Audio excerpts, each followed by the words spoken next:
ଭାଇ ମୁଁ ଆସିଲା ବେଳେ ଗୋଟେ ଜାଗାରେ ଦେଖିଲି ଖାଲି ବାଡ଼ିଆ ପିଟା ଲାଗୁଛନ୍ତି। ଏମିତି ବାଡ଼ିଆ ପିଟା ମାନେ ମାନେ 2-4 ଜଣ ମିଶି ଖାଲି ବାଡ଼ିଆ ପିଟା ଖାଲି ବାଡ଼ିଆ ପିଟା। ନାଇଁ MLA MPଙ୍କର ଦରମା ବଢ଼ିଗଲା। କେତେ ବଢ଼ିଛି ସରକାର କେତେ ବଢ଼ିଛନ୍ତି ତାଙ୍କର ମାତ୍ର 3 ଲକ୍ଷ କେତେ 45,000 ନା କ'ଣ? ତାଙ୍କର ବି ଗୋଟେ ମେଣ୍ଟେନ୍ ଅଛି କି ନାହିଁ? ଖାଲି ବଢ଼ିଯାଉଛି ଆପଣ ଭଲ ବଢ଼ିଆ ବଢ଼ିଆ ହେଉଛନ୍ତି। ମେଣ୍ଟେନ୍ କରିବି କି ନାହିଁ ସେମାନେ? ଆରେ ଫର୍ଚୁନର ଆଉ ଇନୋଭା ଫିନୋଭା କିଛି କାମ ଦେଉନି, କିଛି କାମ ଦେଉନି। ବ୍ରେଣ୍ଡ ରୋଗ ନହେଲେ ଡିପେଣ୍ଡର ଏଟା ସବୁ ଆଣି ମେଣ୍ଟେନ୍ କରନ୍ତୁ, ଓଡ଼ିଶା 1 ନମ୍ବର ରାଜ୍ୟ ହେବ।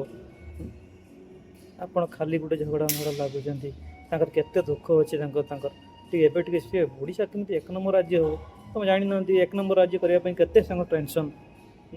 ଏବେଠୁ ଟିକେ ଷ୍ଟାର୍ଟ କରନ୍ତୁ। ଆମର କ'ଣ ଯାଉଛି, ଆମେ କ'ଣ ଦେଉଛନ୍ତି? ତାଙ୍କ ସରକାର ଦେଉଛି ନା। ଖାଲି ବାଡ଼ିଆ ପିଟା ଲାଗୁଛନ୍ତି, କିଛି ନାହିଁ।